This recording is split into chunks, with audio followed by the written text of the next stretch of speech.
Hello, everyone. In this video, we're going to talk about brainstorming and the approach that we take to identifying a theme inside of a story. It will aggregate some of the techniques that we've been developing and building upon up until this point in the course. And then we'll also discuss outlining, how you take these ideas that you've begun to essentially collect together into small groups and then focus them into a full essay. A brief review to begin. Subjects and themes. A subject is a general topic that a text discusses or explores. It's what the story is about. So if I was to ask you, what is Star Wars about?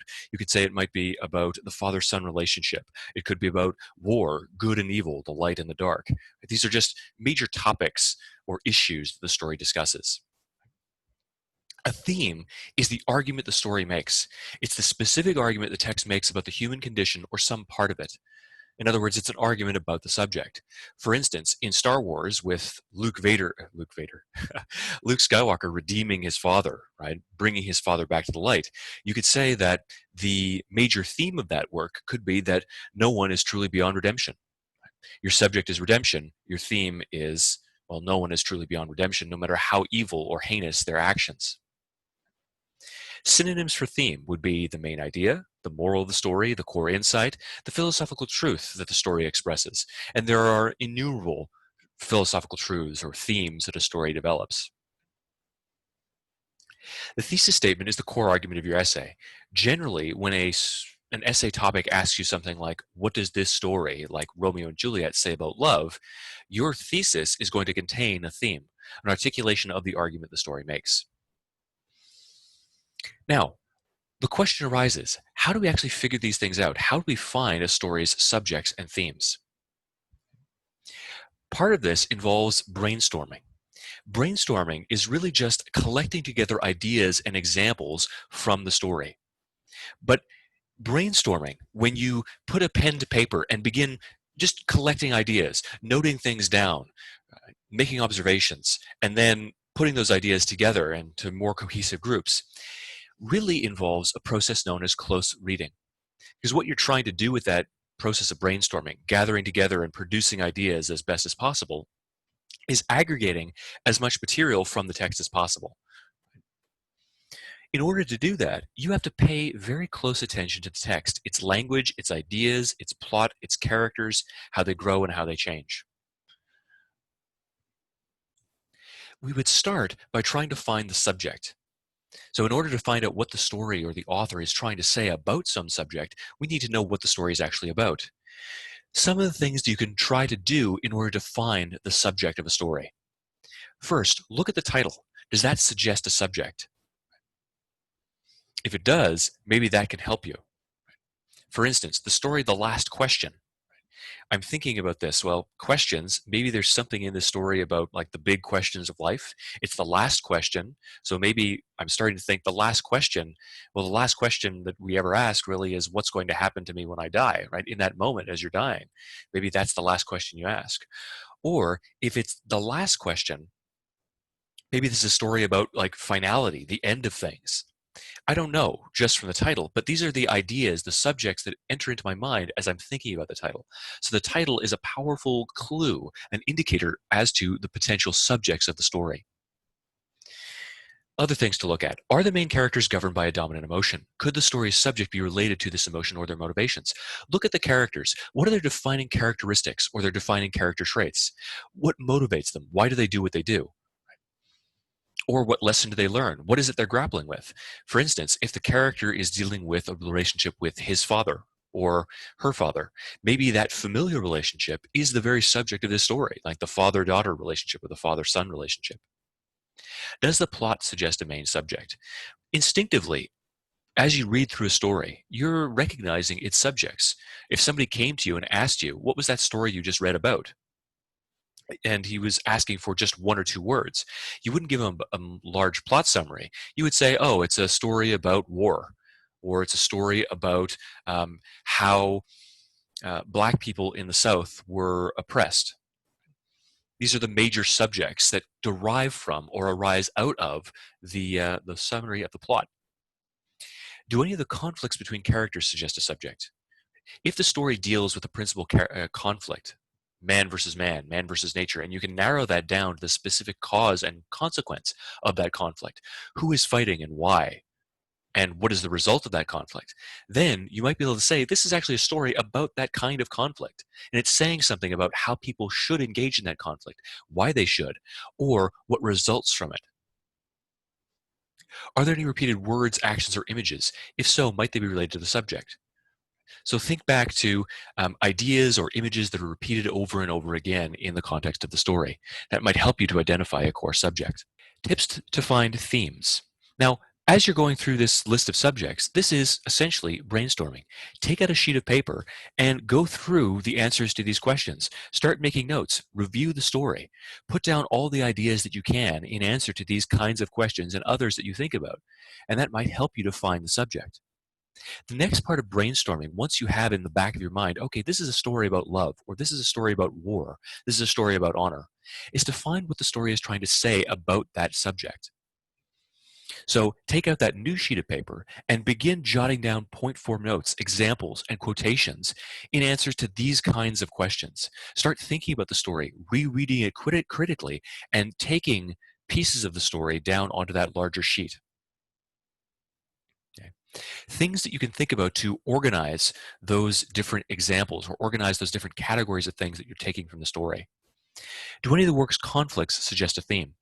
What is the main character struggling to overcome? Is it a person, a thing, himself, God, fate, or society? What causes that conflict? How is that conflict resolved?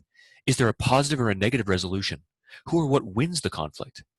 So once you have all that different information from the story, thinking about its conflicts, and there are probably going to be several conflicts, then you can think about what the author might be trying to say through that conflict, its resolution, and its causes.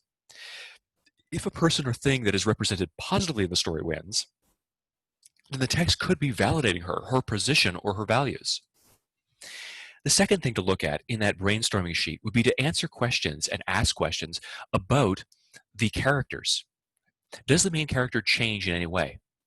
What does this change suggest? Does it suggest a theme? So, thinking about that character, what motivates him? Bring out examples, bring out specific quotations from the text that you put onto your brainstorming sheet to say, here's what motivates him, here's what this value or this underlying desire leads to in terms of the conflict. Here's how it inspires the conflict. Because in the end, a conflict really is just a conflict of values. Even if it's between two people fighting physically, ultimately they've been brought to that point because of who they are as people, because of what they believe. Perhaps it's something stupid like, I don't know, I feel like my honor has been insulted, or I feel like this person has insulted me. Well, the fact that I would engage in brutal fisticuffs as a result of that shows you something about who I am as a person, my values or my beliefs. And that can be the impetus for the conflict and what the story is actually engaging with. Maybe it's telling us that disastrous consequences occur if we are susceptible to insults against our honor, or we're overly concerned with our honor. So already, just by thinking about this person gets into a fight because his honor is insulted, so that tells me something about his values. And now I have to look at what happens to it. If it's a negative resolution for him, maybe he's crippled, he goes to the hospital, the story is warning us or cautioning us against the dangers of this adherence to a code of honor, right, or a sense of pride. So, what motivates this character? What happens because of his dominant character attributes or traits, his values? What relationships does the character have? What has the character learned? What has she failed to learn? Are there consequences for that failure? What has the character learned is a tremendously important question to ask. What lesson does the character have to learn? What lesson is taught to the character, and what does the character fail to learn, or what does the character learn by the end? If you can figure out what the lesson the character is supposed to learn is, you might have a theme just there. Right? If the character has to learn to be less prideful, pride cometh before destruction, that is a theme. Right? It's not a great theme. You want to build on a little bit, but there you go. Looking at what lesson the character has learned leads us to the theme. And it's all done by reading the story, rereading the story, and trying to jot down point form notes in answer to these kinds of questions. So we have this one bubble of different answers about the work's conflicts, what causes the conflicts, what leads to them, who wins it, and all that together can help to develop our understanding or our interpretation of this work's themes. Second bubble that you're beginning to develop with answers to these kinds of questions that are listed here would be about the character. Other things to look for to try to find the theme of the story. Do the first and last lines of the story, the opening and closing ideas, suggest a theme? Right? The opening and closing lines, or in a novel, the opening chapter, can oftentimes serve as almost like a thesis for the story. It's where the author lays out critical details pertaining to the themes or the issues that he's trying to explore. So focus on those first and last lines. Is there something important to them that offers you a window into the story's themes? Are there any important objects in the story? Could they be symbols? Do they, or the ways in which the characters relate to them, suggest a theme? So if there's some symbol in the story, like a cross or a lamb, something that has cultural relevance and resonance, could you take that as something relevant to and that reveals the theme? Are there any striking literary devices? So if the author goes through a paragraph describing the setting of the place, of a particular area, that setting is probably important. Focus in on that setting and see what you can find through the emotions the setting produces, the words that are used to describe the setting. Is there something in there wherein the setting might become symbolic in itself?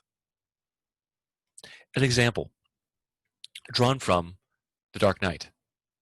A subject from this film, or a series of subjects from this film, could be things like justice, law, vigilantism, and terrorism. A theme would be, in times of crisis, it's necessary that select individuals be empowered to disregard the social contract and operate outside the law, as that's the only way in which society may defend itself from forces that are equally unconstrained. The movie posits that Batman is the hero that Gotham deserves, right? This Dark Knight. In the end, he's the one who saves the city, and he only does so by flaunting the law. So the Joker, who's unconstrained by any system of morality or even logic, is bested only by an adversary who's similarly unconstrained. So the basic process for brainstorming. First, read the story for meaning. Read the story once, get a sense of the plot, the characters, and the like, but then critically reread the story. Never read a story just once. Reread the story at least one more time, making note of salient details, critical points, aspects of the story that reveal the character, that reveal her motivations to you. Maybe examples of symbolism and the like. As you read, list any element of the text, a quotation, a plot point, a device, or an action that you think relates to the assigned subject or essay question on a separate sheet of paper. Usually when you're interpreting a story, you're not just asked, interpret the story, find me a subject and a theme. You're given a subject or you're given a guiding question. As you're brainstorming and starting to note these things in the text and then on a separate sheet of paper, think about the essay question as a guide to your process of reading for meaning. In-depth analysis. Reread each example that you've taken. Every quotation, everything that you've highlighted, everything that you've underlined, every note that you've taken in the margins of your text as you've made that text your own. Reread those examples. If the example is a literary device, maybe a symbol, a description of setting, an important striking image, consider what it might mean. Look at the way it's described, the words that are used. Remember thinking about connotation and how we analyzed symbolism in The Spider's Thread. How do these elements contribute to a commentary on the subject that you're interested in? If the example is a plot point, a description, an event, an action, what specifically is this quotation saying about the subject, its causes, effects, of people's attitudes towards it? Look for how characters view this subject, what their beliefs about this subject are, and what happens as a result of those beliefs. Create connections. Once you have this list of ideas and you've begun to sort of separate them out and aggregate them around core ideas, you can begin to connect them. Once you have that list, start looking for connections between examples within categories and between them.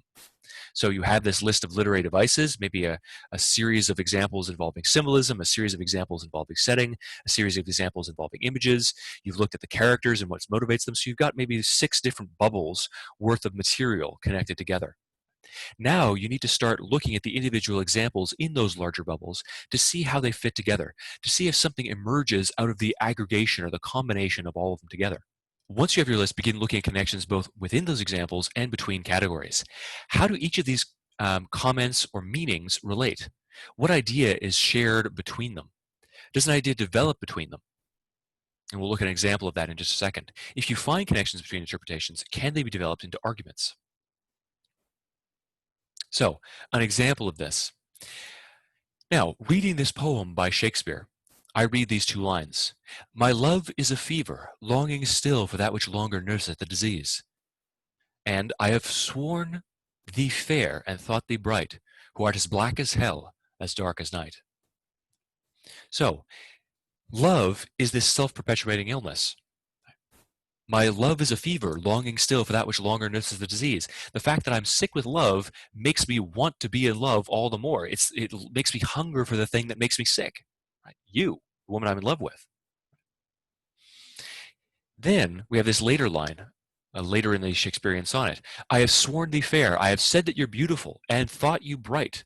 Right? Bright in terms of her physical complexion. I've thought you bright, who art as black as hell, as dark as night. So he's saying, I've considered you beautiful, even though you're really ugly. Right? I see you as beautiful, despite any physical imperfections, because love has made you so. So this second idea that derives from this quotation would be something like, love causes a person to believe that his love, like the person that he's in love with, is fair, blinding him to any potential ugliness in her character. Now, I can look at those two ideas and realize, hey, I can put them together to create an even stronger theme. I can see a theme in both of these statements. I can see a principle inside both these statements, but putting them together, it makes an even more robust one. The illness of love is self-sustaining because it inspires an inaccurately idealistic perception of the loved one, rendering it almost impossible for a person to cure himself. I long for that longer nurse of the disease, right? Because of my love. And the reason for that is because I have an incorrect view of what you are and who you are as a person. So 1 and 2, these two individual interpretations of two different quotations from the same sonnet, the same poem, come together. They're both about love. They're both saying something about love, and I can connect them. Condensing and codifying.